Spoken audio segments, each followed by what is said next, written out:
Assalamualaikum warahmatullahi wabarakatuh. Nama saya Nanang Maulana, CGP Angkatan 6 Kabupaten Tasikmalaya tahun 2022. Dengan fasilitator Bapak Irman Fitri Rahman SPD dan pengajar praktik Bapak Hendra Permana SPD. Izinkan di sini saya akan memaparkan tugas, yaitu koneksi antar materi, kesimpulan dan refleksi modul 1.1. Baik, di sini saya akan menjelaskan atau memaparkan koneksi antar materi, kesimpulan dan refleksi modul 1.1. Di sini ada beberapa kata pemantik. Yang pertama, apa yang saya percaya tentang murid dan pembelajaran di kelas sebelum saya mempelajari modul 1.1. Yang kedua, apa yang berubah dari pemikiran atau perilaku saya setelah mempelajari modul 1.1. Dan yang ketiga, apa yang bisa segera saya terapkan lebih baik agar kelas saya mencerminkan pemikiran KHD. Baik, kita jelaskan di poin yang pertama ya. Pertanyaan yang pertama yaitu apa yang saya percaya tentang murid dan pembelajaran di kelas sebelum saya mempelajari modul 1.1. Jadi yang pertama, pembelajaran masih belum berpihak pada murid. Kemudian yang kedua, sumber belajar masih dominan menggunakan buku. Yang ketiga, siswa belum percaya diri dan belum optimal dalam penanaman budi pekerti. Yang keempat, guru masih kurang mendalami dunia anak. Yang kelima, KKM sebagai syarat ketuntasan belajar. Dan yang keenam, siswa yang melanggar peraturan diberi sanksi. Selanjutnya pertanyaan kedua. Apa yang berubah dari pemikiran atau perilaku saya setelah mempelajari modul 1.1? Sebelum mempelajari modul 1.1, guru masih kurang mendalami dunia anak. Kemudian guru menyamaratakan semua siswa. Guru menyampaikan pembelajaran tanpa melihat karakteristik semua siswa. Siswa adalah objek pendidikan. Tata tertib dan sanksi dibuat oleh guru, dan buku satu-satunya sumber belajar.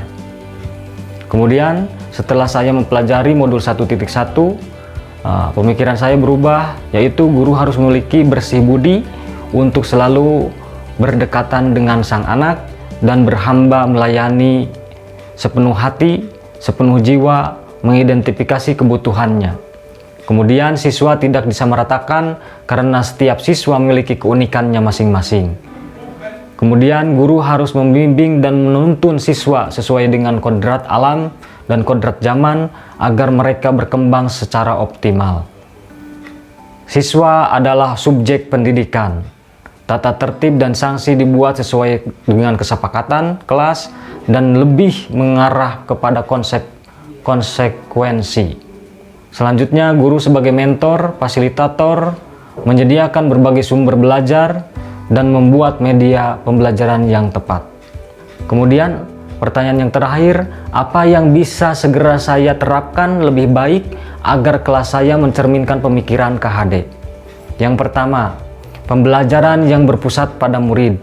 Yang kedua, menyediakan sumber belajar yang beragam dan mendesain media pembelajaran yang kreatif, inovatif, dan menyenangkan. Kemudian harus menjadi suri tauladan yang baik, bijak memberi teladan, gigih menciptakan peluang, dan sabar memberikan dorongan. Kemudian membuat kesepakatan kelas tentang aturan dan konsep konsekuensi sebagai pengganti sanksi atau hukuman.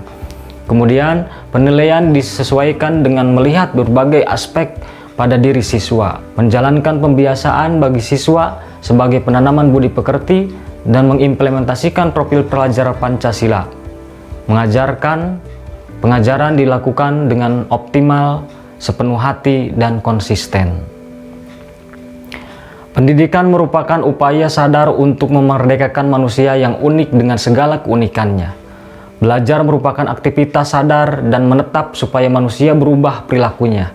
Pembelajaran merupakan proses tidak hanya berinteraksi tetapi juga interaksi, supaya siswa bisa berinteraksi dengan dirinya, mampu menghayati dan mengamati dirinya sendiri. Dan itu merupakan sebuah kesadaran. Sehingga pendidikan, belajar dan pembelajaran merupakan sebuah upaya aktivitas atau interaksi yang dilakukan dengan penuh kesadaran. Maksud dan tujuan pendidikan yaitu ketertiban dan kedamaian. Maka tertib tidak akan tercapai kalau tidak damai. Damai tidak tercapai kalau tidak dimerdekakan atau tidak merdeka. Dan merdeka tidak akan tercapai kalau tidak rela berkorban. Kemudian rela berkorban tidak ada kalau tidak ikhlas. Dengan demikian, maka dasar pendidikan yaitu merupakan keikhlasan. Menurut Ki Hajar Dewantara, bahwa pendidikan merupakan upaya yang pengaruhnya nanti akan dirasakan pada kesejahteraan batiniah.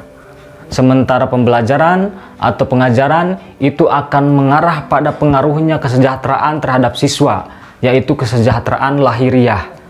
Dan pembelajaran pengajaran itu bagian dari pendidikan. Dengan demikian, maka tujuan dari pendidikan yang sebenarnya adalah bagaimana siswa ini sebagai manusia dimerdekakan, supaya mereka sejahtera, tidak hanya lahir, juga sejahtera batinnya.